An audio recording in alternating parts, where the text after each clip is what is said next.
Ontem, no dia em que os Estados Unidos ultrapassaram a marca de 1 milhão de contaminados pelo novo coronavírus, o presidente Donald Trump fez um discurso, criticou o combate do Brasil à Covid-19 e disse que estuda, inclusive, banir completamente a entrada de aeronaves comerciais provenientes do Brasil, como ele já fez com a China e a Europa. Sobre isso, a gente conversa com o sociólogo e escritor Legene Mirhan, que agora está com problema de áudio resolvido, né? Oi, Legene.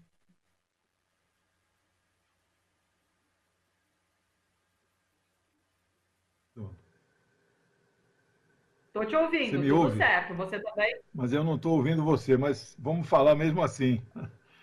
Bom, essa questão aí essa declaração, né, essa situação que o Trump, no começo da pandemia, ele agiu como continua agindo o Bolsonaro aqui no Brasil, negando, minimizando, etc. e tal, né? Hoje os Estados Unidos passou a ser o centro da pandemia mundial, né? 1 milhão de infectados e já tem aí uma guerra do Vietnã. O Vietnã, a guerra foi de 63 a 75, por 12 anos, morreram 58 mil soldados, né? Agora, eles já ultrapassaram essa marca. Então, os Estados Unidos já perderam um Vietnã e vão perder muito mais, porque lá não existe sistema público de saúde. As pessoas morrem em casa.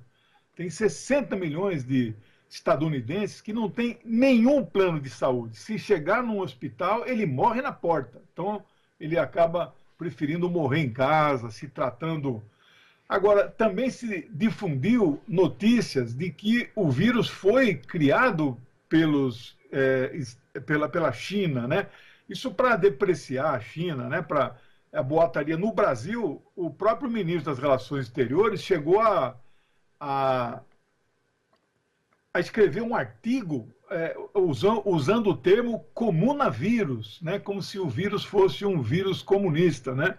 Então, isso aí, de certa forma, podemos dizer que colou numa parcela da sociedade, é essa mesma parcela bolsonarista que hoje apoia firmemente esse governo, votou nele, vai morrer abraçado com ele, né?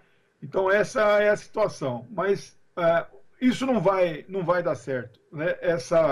A China, que já superou, a China isolou a cidade de Wuhan no primeiro momento, 19 milhões de habitantes. Nenhuma cidade na América Latina tem essa quantidade de moradores. E a província, né, de Hubei, ela tem 70 milhões de pessoas. Tudo isso foi isolado, deu assim, completamente. Então, não tem mais infecções na China, não tem mais mortalidade, então está sob controle o vírus, né?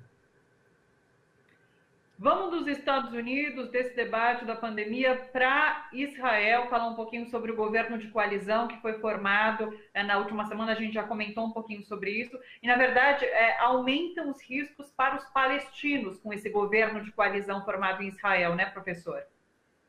Sim, eu acabo de falar por telefone com o embaixador da Palestina, doutor Ibrahim Al-Zeben, meu amigo de mais de 20 anos, e ele confirmou as duas coisas que eu vou dizer aqui em primeira mão para os espectadores da TVT. Primeiro, que este governo que está sendo formado, né, que se somar os deputados do Kadima e do Partido Azul e Branco, isso ultrapassa 70 votos. Como eles precisam 61, é folgada a maioria. Fora os partidos religiosos, que têm 16 votos, e outros setores. Então, eu acho que, no limite, a sociedade israelense, 3/4 da sociedade israelense é de extrema-direita. Né? Então, no limite, vão ficar aí 15 deputados, que são de origem árabe ou não, mas são de esquerda.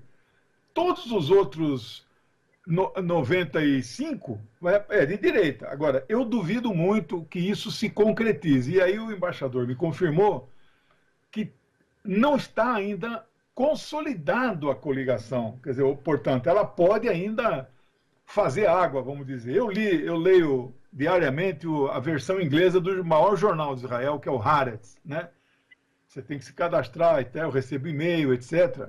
E provavelmente vou até fazer uma assinatura eletrônica para poder ir fundo em algumas matérias, né? o Haaretz tem noticiado isso. Então, isso aí tem grande confirmação. Eu também liguei para uma amiga que mora na Palestina, falei com ela hoje, e esse rumor é muito forte, né? Por quê? Uma parte dos deputados do azul e branco, o azul é a cor aqui do PSDB, e eu acho que eles são muito parecidos, né? É uma direita, um centro-direita, vamos dizer assim, não fundamentalista, etc. Uma parte desses deputados não aceita ser comandado pelo Netanyahu. Vamos relembrar, eles fizeram um acordo de salvação nacional por 3 anos, o mandato é certo, é 4, mas é que é para enfrentar o vírus, etc, etc, né? E aí, o primeiro 1 ano e meio ficaria com esse que está aí, que é corrupto, que se sair do governo poderá ser preso, tem 3 processos já finalizados contra ele. E aí uma parte dos deputados estão indignados contra isso, né? Bom, e aí, porque eu sei que o tempo corre, eu quero ler aqui uma declaração, a outra informação que eu quero dar para vocês também é mais desesperadora. Nós tocamos no assunto semana passada e agora as coisas se concretizaram. O Mike Pompeo, né, ele deu uma declaração que esse cara é cristão, sionista cristão, e é aí diretamente vinculado ao governo dos Estados Unidos. Ele diz assim, que há uma vontade do governo Trump de reconhecer as medidas israelenses de estender sua soberania e sua lei a áreas na Cisjordânia, que os Estados Unidos consideram parte do Estado de Israel. Isso é de uma gravidade. A Cisjordânia, aquele trechinho da Cisjordânia e Gaza, são mais ou menos 18% que restou da Palestina histórica, 100% em 1910. Né? Então, se aquelas 200 colônias que existem na Cisjordânia, com 200 mil judeus, cada uma tem uma média de 1.000, forem reconhecidas pelos Estados Unidos, a revelia do direito internacional, a ONU não reconhece aquelas colônias, e isso significa a anexação. Não tem outra interpretação a não ser a anexação, porque aquelas colônias, o único que reconhece são o governo de Israel, que autoriza que elas funcionam, põe lá soldados para proteger os moradores, cuidam direitinho daqueles caras. Mas o mundo inteiro, nem os Estados Unidos, jamais reconheceram, não é, aquelas colônias. Se isso acontecer, vai ser assim, viu, Thalita? Vai dar um tensionamento muito grande. O povo palestino, que não tem armas, então não vai dar para falar em resistência armada, mas eles vão resistir com paus, com pedras, com fundas, com estilingue, né? Pode ter até uma nova intifada. Isso aí é o fim do que restou da Palestina sob o controle de palestinos, né? Você coloca que pode levar uma escalada dessa violência, e lembrando que estamos vivendo um momento de pandemia de coronavírus que, inclusive, afeta esses territórios também. Eu vou já encaminhar, inclusive, a nossa conversa para a última pergunta, que é em relação a essa nova ordem mundial pós-pandemia. Todos os especialistas dizem que, de fato, o que a gente conhece hoje não será o mesmo pós-pandemia. Como que você vê essa situação e essa nova ordem pós-pandemia, professor? Então, nós também já tratamos um pouco disso, né? Eu já produzi artigos sobre isso. Eu vou produzir um segundo que mexe mais, já está rascunhado aqui, que mexe mais assim com aspectos comportamentais, pessoais, que não é o forte do sociólogo, mas também vou tratar disso, né? Que eu li bastante. Há uma unanimidade entre todos os estudiosos que o mundo vai mudar. Só que tem um pedaço dessas pessoas, eu diria assim, de cada 10, 2, eles acham que o mundo vai mudar mesmo, mas para pior. Aí é que entra a polêmica, né? Eu não estou com esse pessimismo. De qualquer forma, eu quero aqui, o nosso tempo está terminando, mas aqui pontuar, o mundo teve muitas ordens mundiais, né? Eu tenho um dos capítulos do meu livro de Geopolítica Mundial, eu trato dessas ordens, começando com a ordem... No livro está 1648, que é um chamado Paz de Westfália, um tratado assinado na Europa pelos reis, onde era uma época em que vigorava a monarquia absoluta. Mas eles faziam muitas guerras entre eles, né? E esse tratado, essa paz, que, inclusive, o direito internacional pega esse tratado até os dias atuais, passado quase 400 anos, para levar em conta o quê? Soberania nacional, respeito às fronteiras. Os reis resolveram fazer esse pacto.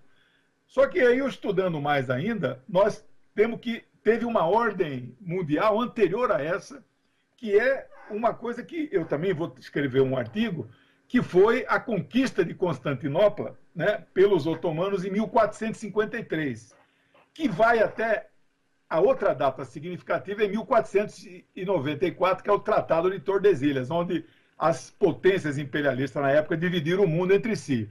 Então, essas datas marcam uma nova época. E entender o seguinte, nova época ou nova era mundial está relacionado com alterações no modo de produção, né, a forma como as pessoas produzem as coisas, e tem uma relação com uma luta de classes que é o que move a história. Então, isso aconteceu nesses períodos e aconteceu em muitos outros. E aí, para concluir, nós vivemos hoje o fim de uma era chamada unipolar, que foi 1991, quando acabou a União Soviética e os Estados Unidos se consolidaram como potência hegemônica única do mundo, né? Então, aí nós passamos uma grande dificuldade. Só que a partir desse momento, muita luta aconteceu. Portanto, estamos falando nos últimos 30 anos. Então, nós estamos caminhando de um mundo unipolar para um mundo multipolar. Não está consolidado esse mundo multipolar. Aí nós temos que entender, né, que o que vai produzir essas mudanças na sociedade não é a pandemia em si. A pandemia é um dos elementos, mas nós já falamos isso. O mundo já vinha de uma grande crise econômica, de uma bolha financeira de 600 trilhões de dólares, né, de capital fictício, queda brusca de petróleo, alto desemprego. Somado a esses elementos, aí vem uma pandemia. Então não é propriamente a pandemia que vai proceder à mudança, mas que eu estou almejando, acho que nós teremos uma nova ordem mundial, nós teremos, que a grande característica vai ser a China como grande potência e os Estados Unidos como potência menor ou restrita ao seu próprio território ou à própria continente americano, né? É isso. Obrigado, viu?